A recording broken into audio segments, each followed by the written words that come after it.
So Leute, ein Rundblick vom Yare River mit Skyline von Melbourne. Das ist das höchste Gebäude von Melbourne, keine Ahnung wie hoch das ist. Gehen wir aber auch noch hin. Hier ist Andy. Andy, sag mal Andy. Hallo. Hi. Sag mal Andy. Roman. Sag mal Andy. Der friert sich den Arsch ab. Hier ist Dan. Ja.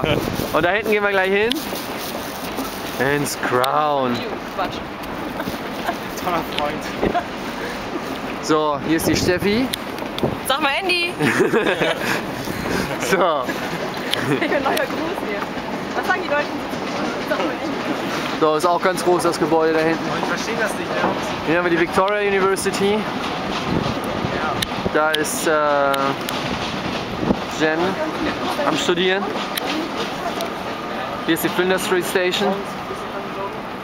Und das war der Rundblick. Jetzt noch ein Winke-Winke von mir. Tschüss Leute, das war's.